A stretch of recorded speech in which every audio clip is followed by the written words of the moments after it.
अस्सलाम वालेकुम dear viewers, how are you? I am Hamoodur Rahman Jasra और हम कंट्रैक्ट एक्ट के लेक्चर्स की सीरीज कर रहे हैं। तो आज हम पढ़ेंगे बेलमेंट्स ऑफ प्लेजेस। तो लेक्चर शुरू करने से पहले आपसे रिक्वेस्ट है कि ये मेरा नया चैनल है, काइंडली सब्सक्राइब दिस चैनल, मुझे अप्रिशिएट कीजिए, मुझे इनकरेज कीजिए, आपका बहुत शुक्रिया होगा।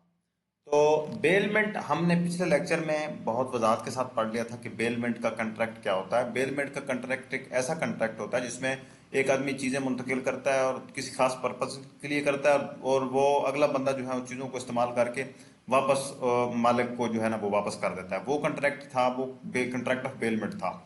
तो चीज़ें जो देने वाला उसको बेलर हमने कहा था और जिसको चीज़ें दी जाती थी उसको हमने बेली कहा था।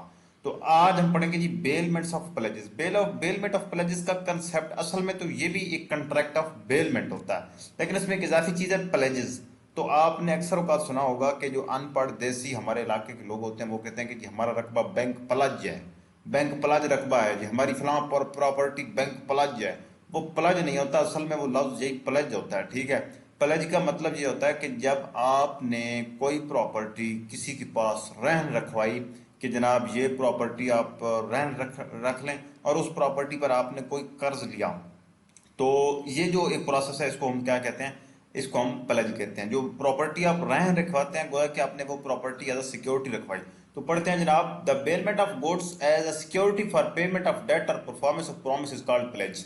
तो वो चीजें सिक्योरिटी के तौर पर आप क्यों रखवाते हैं, जो गुड्स आप रखवाते हैं सिक्योरिटी के तौर पर कि डेट जो है हम इसकी सिक्योरिटी के लिए हम ये चीजें रखाएंगे, उन चीजों को रखवाने का मकसद ये होता है कि अगर आप डेट पे नहीं करेंगे तो वो चीजें आपकी जब्त कर ली जाएंगी। जो बैंक के पास हैं या जो मतलब डेटर क्रेडिटर के पास आपकी जो भी चीज होगी ना, वो उसको जब्त कर लेगा अगर आप कर्ज वापस नहीं करेंगे। तो इसलिए ये लॉ एहतियातन इस बात की एक प्लेज का कंसेप्ट देता है कि जनाब अगर आपने किसी से पैसों की सूरत में कोई कर्ज लिया तो उसको उसके पास कुछ ना कुछ रहन रखवाएं, उसको उतने पैसों की कीमत की कोई ना कोई चीज रहन रखवाएं, ताकि कल को अगर आप पैसे न दे सकें तो वो चीज जो है ना वो क्रेडिटर उसको इस्तेमाल करके या बेच के वो अपने पैसे ले सके।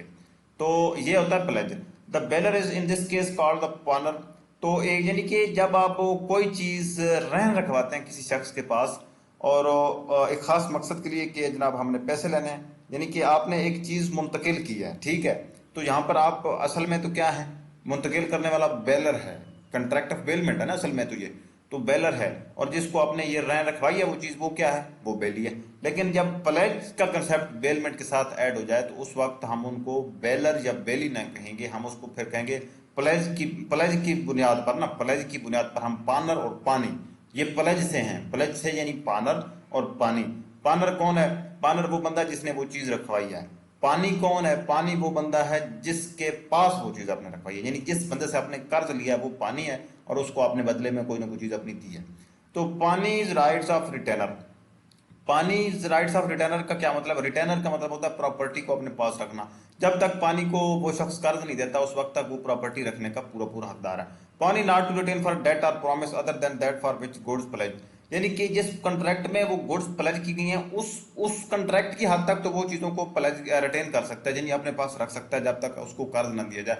लेकिन उस कंट्रैक्ट के अलावा अगर कोई और कंट्रैक्ट हुआ किसी और कंट्रैक्ट के तनाजुर में, वो चीजें अपने पास प्लेज रिटेन नहीं रख सकता, यानी कि उनको अपने पास काबू में नहीं रख सकता। तो इसके बाद क्या है जी, pawnee the right as to extend expenses incurred. हाँ, अगर उस पानी ने अगर उन चीजों को उन चीजों की पोजीशन जब संभाली, उनकी पोजीशन संभालते वक्त उसका कुछ खर्चा हो गया, यानी कोई चीज खराब हो रही थी उसने जुड़वाने के लिए उस पर खर्चा कर दिया, तो उसने जितना भी खर्चा कर दिया ना, तो वो पानी का राइट है कि उसको वो एक्सपेंसेस जो है, इजाफी एक्सपेंसेस हैं जो उस पानर की चीजों पर उसको उसने जो लगाए हैं, वो एक्सपेंसेस भी दिए जाएं। पानी का कर्ज वापस करना तो पानी का राइट है ही, लेकिन जो चीजें उसके पास सिक्योरिटी के तौर पर आप रखवा कर आए हैं, उन चीजों पर अगर उसका कोई खर्चा है ना, उनको उनको महफूज करने में या जो भी आया, मतलब जिस तरह का भी खर्चा है, वो खर्च भी पानी लेने का हकदार है। Pawnee right where pawnor makes default. जब पानी, अच्छा, if the pawnor makes default in payment of the debtor performance of time of performance in respect of which the goods were pledge, the pawnee may bring a suit against the pawners upon the debt or promise and return the goods pledged at a particular security, or he may sell the thing pledged on giving the pawners reasonable notice of the sale. If the proceeds of such sale are less than the amount due in respect of the debt or promise, the pawners is still liable for the difference.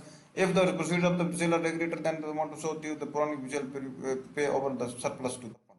बात simple is that पानी rights where पानर makes default. हाँ, default का मतलब क्या है कि पानर ने कर्ज लिया था पानी से, तो अगर पानर मुतलका डेट पर वो कर्ज वापस नहीं करता तो पानी क्या करेगा, पानी के पास जो चीजें हैं ना सिक्योरिटी के तौर पर जो पानर रखवा कर आया था उन चीजों को बेच देगा, लेकिन उनकी सेल का नोटिफिकेशन देगा कि मैं आपकी चीजें बेच रहा हूँ, मुझे आपने कर्ज नहीं दिया मुतलका डेट पर, मैं आपकी चीजें बेच रहा हूँ।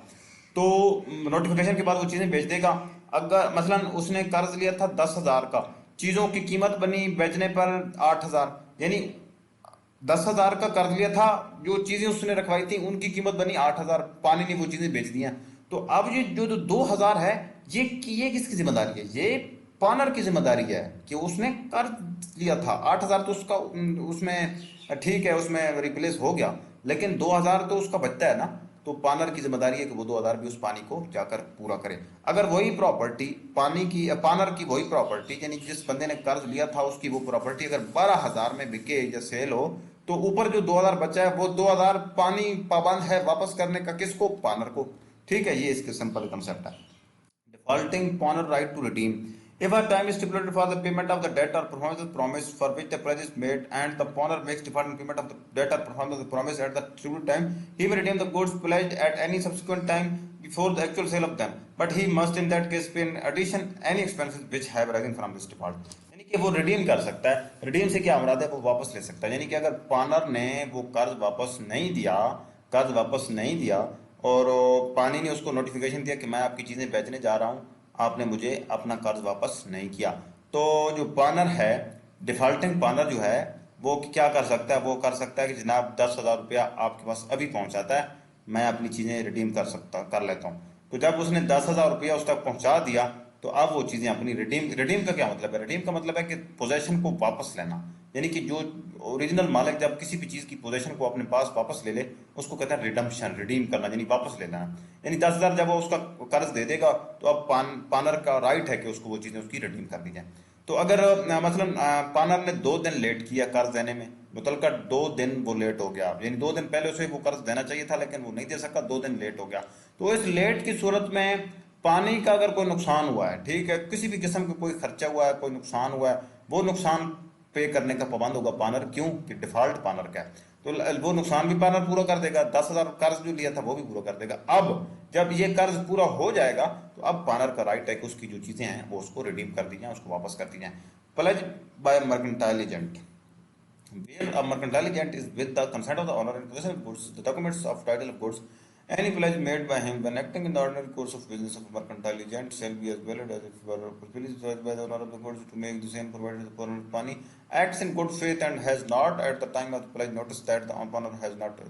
बात की समझ आ गई? इसमें सिर्फ और सिर्फ उसने एजेंट की अथॉरिटी की बात की है। मर्केंटाइल एजेंट क्या होता है? मर्केंटाइल एजेंट होता है कि जो कि एक किसी ट्रेडर का या ताजर का कोई जो एजेंट है ना, तो वो अगर कोई चीज़ रखवाता है तो उसको समझा ही जाएगा जैसा कि ये ऑनर ने या मालिक ने खुद ही वो चीज़ रखवाई है। तो इसमें जस्ट उसने एजेंट की अथॉरिटी की बात की है कि एजेंट जो होता है वो अथराइज होता है मालिक की तरफ से। Pledge by person in possession under voidable contract. हाँ, अगर एक बंदा जो है उसकी जो चीज़ें हैं, मसलन मैं आपको बताता हूँ कि मेरा कंट्रैक्ट हुआ वाइडेबल कंट्रैक्ट है, यानी कि मैंने फर्ज किया एक बंदे की कनपट्टी पर पिस्टल रखा और उससे मैंने एक मोबाइल ले लिया, तो ये क्या है? ये वाइडेबल कंट्रैक्ट है। ठीक है, तो जब वो मैंने मोबाइल ले लिया, अब मैंने कर्ज लिया है किसी दुकानदार से, मैंने जाकर वो मोबाइल रखा दिया उसके पास। वो मोबाइल मैंने कहाँ से लिया था? वाइडेबल कंट्रैक्ट से लिया था मैंने। ठीक है, क्यों? कि उसमें फ्री कंसेंट नहीं थी बंदे की, मैंने कनपट्टी पर पिस्टल रखा और पिस्टल उससे ले लिया। तो अब मैंने मोबाइल उस दुकानदार के पास जाकर रखवा दिया और कहा कि मुझे इस पर इतना कर्ज दे दो, मोबाइल मेरा अपने पास रख लो, मैं जब आपको कर्ज वापस करूंगा तो मोबाइल वापस लेने का हकदार हूँ। ठीक है, अब दुकानदार को नहीं पता कि ये जो मोबाइल है ना, ये वाइडेबल कंट्रैक्ट या इलीगल या नाजायज तरीके से हासिल किया गया एक प्रॉपर्टी है, उसको नहीं पता। तो अब जो 10,000 रुपया है ना उसका, मैं अगर 10,000 रुपया उससे कर्ज लेता हूँ तो इसमें दुकानदार का कोई कसूर नहीं है। ठीक है, तो pledged by person in possession under whatever contract when the pawners has obtained possession of the goods pledged by him under a contract whatever under section 19 or section 19A, but the contract has not been resigned it at the time of the pledge, the pawnee requires a good title to the goods। तो उस जो mobile पर जो title है ना पानी का, यानी दुकानदार का जो टाइटल है ना उस मोबाइल पर, तो वो गुड टाइटल है, यानी उसमें कोई फॉल्ट नहीं है, प्रोवाइडेड ही है acts in good faith and without notice of the pawnor defect title. यानी कि हाँ, ये शर्त है कि दुकानदार गुड फेथ में काम कर रहा हो और उसको इस बात का पता ना हो कि ये मोबाइल कानपट्टी पर पिस्टल रखकर लिया गया था। Pledge where pawnee has only a limited interest. Where person pledges goods in which he has only a limited interest, the pledge is valid to the extent of that interest. तो ये यानी कि जितना interest होगा, अगर partner has only a limited interest, अगर उस pledge शुदा चीज में जितना उसका इंटरेस्ट है ना, वो उस इंटरेस्ट के हद तक जिम्मेदार होगा। उसके अलावा वो एक प्रोपोर्शन निकाली जाएगी कि where a person pledges goods in which he has only a limited interest, the pledge is valid to the extent of that interest. फर्ज करें कि एक मोबाइल है, 50,000 का मोबाइल है, ठीक है। उस 50,000 के मोबाइल में 10,000 मेरा था और 40,000 मेरा भाई का था। तो अब मैं जाकर 10,000 रुपया लेता हूँ किसी दुकानदार से, मैं कहता हूँ कि जनाब ये 50,000 का मोबाइल है, तो मैंने ये 10,000 मेरा है, इस 50,000 में 40,000 मेरा भाई का है, ठीक है। ये मोबाइल अपने पास सिक्योरिटी रख लो, 10,000 मेरा, तो मैं आपको वापस करूंगा 10,000, तो ये मोबाइल मुझे वापस करना। अगर नहीं करूंगा तो आप बेशर्त ना करना, ठीक है। अगर मैं 10,000 वापस नहीं करता तो अब जो दुकानदार है वो या तो मोबाइल बेचकर 10,000 अपने पास रख लेगा और 40,000 जो है ना वो मेरे भाई को वापस कर देगा, या वो मेरे भाई को कहेगा कि जनाब 40,000 आपका है इस मोबाइल में, आप मुझे 10,000 दे दें, मैं आपको मोबाइल वापस कर देता हूँ। यानी कि मेरा इंटरेस्ट, मैं चूंकि पार्टनर मैं हूं ना, मैंने वो चीज प्लेज की रखवाई है, तो उसमें मेरा इंटरेस्ट उतना ही होगा जितना मेरा उसमें शेयर होगा, ठीक है, उससे ज्यादा नहीं होगा। सूट बाय बेलर और bailee against wrongdoers. Suit by bailor और बेली अगेंस्ट रॉन्ग डूअर, अगर कोई भी थर्ड पर्सन रॉन्ग डूअर है उसके खिलाफ सूट करना बेलर या बेली की क्या है, एक राइट है, ठीक है। अपॉइंटमेंट ऑफ रिलीफ और compensation complaint by such suits.